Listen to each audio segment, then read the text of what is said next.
ఏం బ్రదర్ కృష్ణ? నమస్తే అన్నగారు. బ్రదర్, మనం మాట్లాడుకుని చాలా రోజులు అయ్యింది బ్రదర్. మనిద్దరి మధ్య ఎప్పుడూ కోల్డ్ వార్ నడుస్తూనే ఉంటుందిగా అన్నగారు.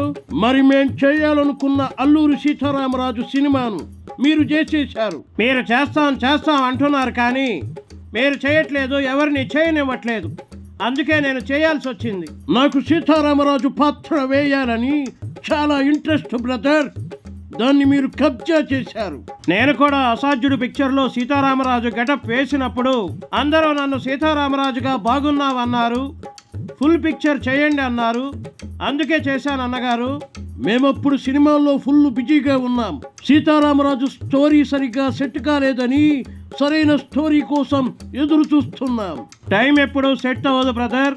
నేను మొదట స్టోరీ విన్నప్పుడు సీతారామరాజులో డూయెట్లు లేవు, హీరోయిన్ ఉండదు, సోలో పాత్ర చేయాలి, అది జనాలు చూస్తారా లేదా అని సందేహం మాకు నిర్మాతలకు వచ్చింది. మాకు కూడా అదే సందేహం వచ్చి మేము దాన్ని హోల్డ్లో పెట్టాం బ్రదర్.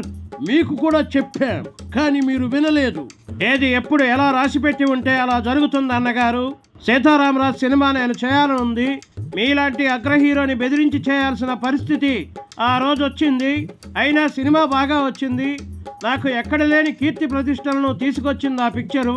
నేను చేయాల్సిన సీతారామరాజును మీరు చేశారని నేను చాలా రోజులు మీతో మాట్లాడలేదు బ్రదర్. ఆ సీతారామరాజు సినిమాను చూడలేదు. తర్వాత సీతారామరాజు సినిమాని మీరు కూడా చేయాలనుకున్నారు. పరశురు బ్రదర్స్ని కథ రాయమని కూడా చెప్పారు. అవును, వారికి చెప్పిన తరువాత వారు కూడా ఆసక్తి చూపలేదు. ఒకసారి కృష్ణ గారు సీతారామరాజు చూసి అప్పుడు కూడా చేద్దామంటే రాస్తామన్నగారు అని పరశురి బ్రదర్స్ చెప్పారు. తర్వాత మీరు వాహిని స్టూడియోస్లో నాకు ఎదురుపడటం, నన్ను బ్రదర్ సీతారామరాజు మీతో కలిసి చూడాలని ఉంది అని అడిగారు. అలాగే నాతో కలిసి సీతారామరాజు సినిమాను చూశారు. ఆ సినిమా చూసిన తర్వాత ఇక సీతారామరాజును ఇంతకన్నా బాగా ఎవడు చేయలేడనిపించింది. నిన్ను అప్పుడు అప్రిషియేట్ చేశాను కృష్ణ, గుర్తుంది అన్నగారు.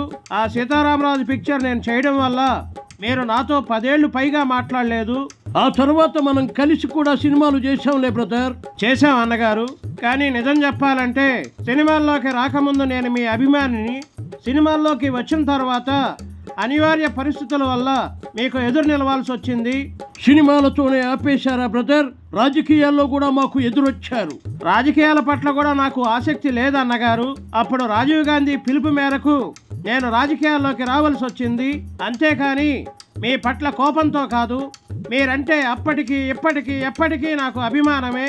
మీరు చేసిన పాత్రలు, మీ నటన తెలుగు ప్రజలు ఉన్నంతకాలం చిరస్థాయిగా ఉండిపోతాయి అన్నగారు. Thank you brother. మీ పట్ల మాకు ఎంత కోపమున్నా, మా పట్ల మీకు ఎంత కోపమున్నా మిమ్మల్ని కూడా అభినందించాల్సిన అవసరం ఉంది బ్రదర్. ఎందుకన్నగారు? తెలుగు సినిమా పరిశ్రమలో సాంకేతిక పరంగా విప్లవాత్మకమైన మార్పులు తీసుకొచ్చిన ఘనత నీకే చెందుతుంది Krishna. I really appreciate you. Thank you so much అన్నగారు. సినిమాల్లో ఎప్పుడూ మీకు తమ్ముడిగానే నటించాను. మిమ్మల్ని ఎంత ఎదిరించినా నిజ జీవితంలో కూడా మీరు నాకు ఎప్పుడూ అన్ననే. మనసులో ఏం పెట్టుకోకుండా మీ తమ్ముడిగా నన్ను ఆశీర్వదించండి. Love you brother, love you two అన్నగారు.